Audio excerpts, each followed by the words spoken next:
honestly not sure if I'm going to be doing the news tomorrow, but that's tomorrow. This is today. It is Christmas Eve, and we got some news to get to.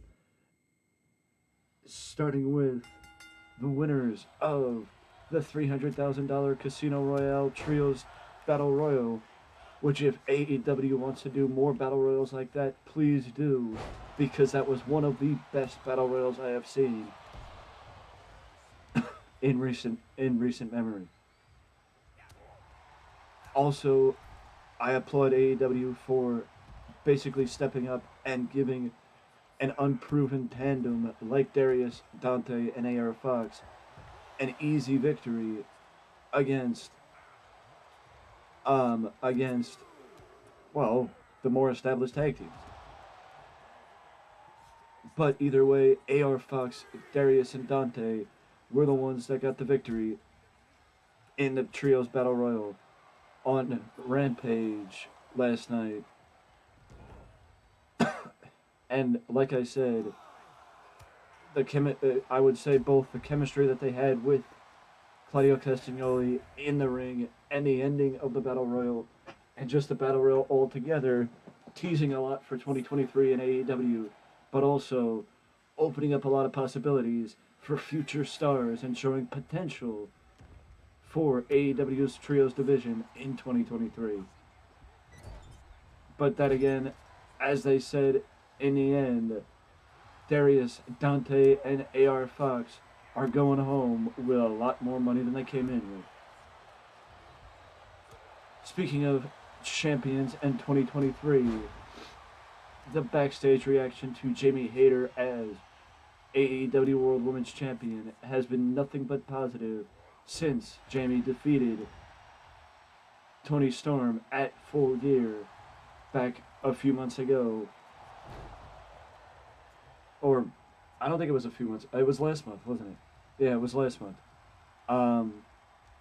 That not only has the praise been heaped on Jamie Hayter, though, praise has been also heaped on Jamie Hayter's stablemates in Britt Baker and Rebel for being able to just instantaneously shift into the backup for Jamie Hayter, like Jamie Hayter was the backup for Britt Baker for the time that the Good Doctor was the women's champion. But also, praise has been heaped on producer BJ Whitmer, who did a wonderful job producing the match at Dynamite this past week, the main event, which was Jamie Hayter versus Hikaru Shida. And just, I mean, it is worth praising in itself the fact that AEW was actually giving the women's division the prime spot, because AEW usually has a bad habit of not trusting the women with the main event. I think the only time off the top of my head that they actually did that was Britt Baker versus Thunder Rosa when they fought in the cage earlier this year. And in my opinion, it just seems like cold feet has been something that has plagued AEW for to trust the women's division, but also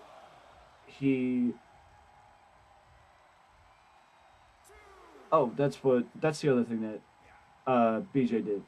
BJ was also the agent behind Toni Storm and Jamie Hayter's match at Full Gear back in November.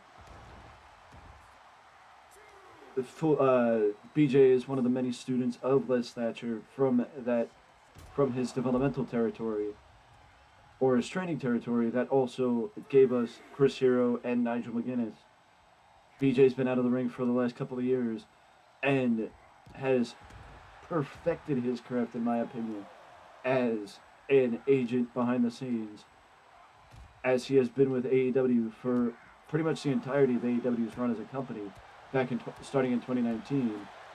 But it is good to hear that AEW has people that they can entrust with the producer roles. And it ain't, in my opinion, it ain't just people that came from WWE. But as it says in A Story from Wrestling Inc., Jamie Hayter's rise to becoming AEW World Women's Champion has been one of the more unabashedly positive pro wrestling stories of 2022, with the British import getting over organically with the audience while performing consistently at a high level in the ring. In my opinion, this will lead to Britt Baker, DMD, going against her stablemate at some point in 2023,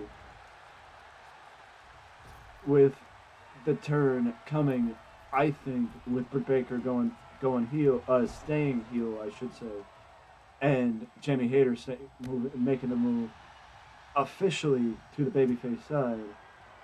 But that is just me. I don't know for certain that that's going to happen or when it's going to happen, because it really depends on the depth that AEW wants to have in the on the babyface side of the women's division and the heel side of the women's division, because it also depends on how the women's division of AEW is going to break down after some talent moves over to after some talent moves over to Ring of Honor. But that is not it. We also saw the debut of Graden Goetzman on this past edition of Dynamite. And Graden Goetzman is joined with Parker Boudreaux, or was joined with Parker Boudreaux, as the newest member of Swerve's faction, the Mogul Affiliates, alongside Rick Ross, which, I mean, we saw it coming, but we didn't see that coming, if you catch my drift. The fact of the matter is, Graden Goetzman, for those who don't know, is a former, I guess, MLB baseball player, spending time with the Tampa Bay Rays, the Houston Astros, and the St. Louis Cardinals, making it to as far as the AAA affiliates, and as far as I know, playing baseball as of last year.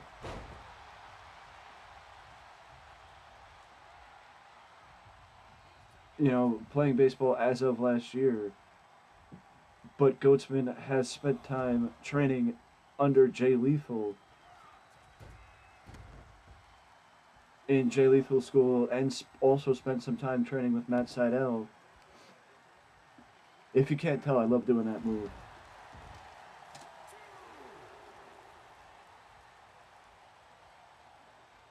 But Goetzman was drafted in 2017 by the Tampa Bay Rays, I do believe.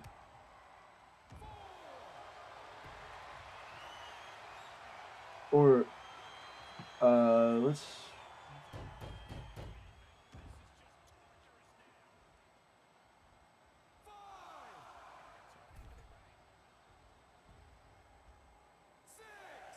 I do know he was an outfielder.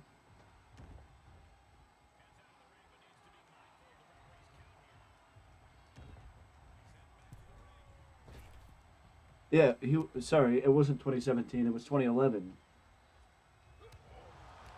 It was 2011 when Goetzman was drafted into the MLB, and he spent some time with the Tampa Bay Rays, the St. Louis Cardinals, and the Houston Astros before making the move to professional wrestling. As I said, he spent time with the likes of Matt Sydal and Jay Lethal, and it is something that has been planned for the last couple of months, as both Goetzman and Parker Boudreaux have been under contract with AEW for the last couple of months. But it was just a matter of finding the right thing for either one of them to be doing, I guess.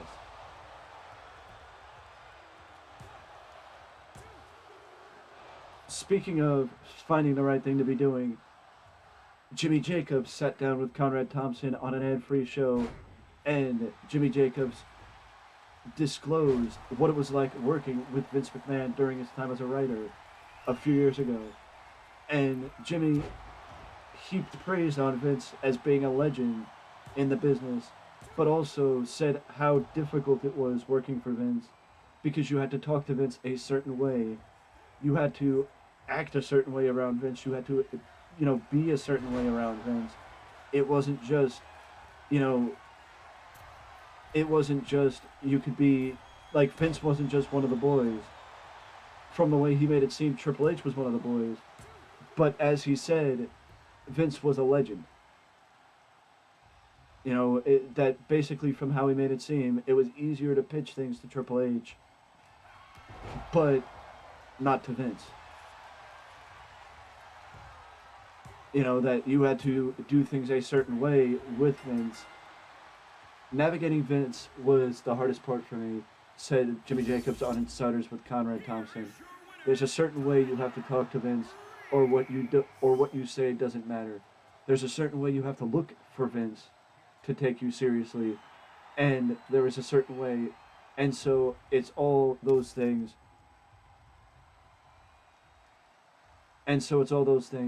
that I didn't line up with due to seemingly never-ending process of getting things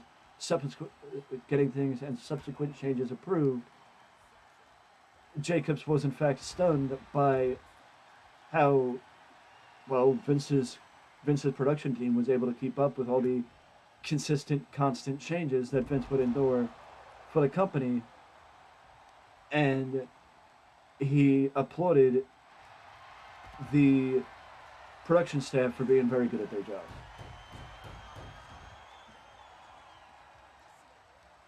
But it's not something that we are unfamiliar with because, well, everybody knows all that stuff, but it is crazy to think how Jimmy Jacobs would also say that if your goal to be in WWE is to make money, then you belong there and you will make it there. But if you're there for anything else, it's going to start wearing on you. And I think that the timing actually did start wearing on him. Because Jimmy Jacobs would end up, getting into arguments with Vince, and Jimmy Jacobs would also end up getting let go from the company in the most unique manner after being photoed with Bullet Club members Cody Rhodes and the Young Bucks during the Being the Elite invasion of Raw back in 2017. I will have another news video later today because I don't want to stretch it out that long in this placement, but some more mental clarity and some more clarity in itself. But nothing but praise to BJ Whitmire and Jimmy Jacobs, because Jimmy Jacobs is now caught on as an agent with Impact Wrestling and is doing a wonderful job for the company that never ceases to fly under the radar. But with that being said, these have been my thoughts on certain subjects and certain topics. Let me know your thoughts down below, and I will see you in the next one.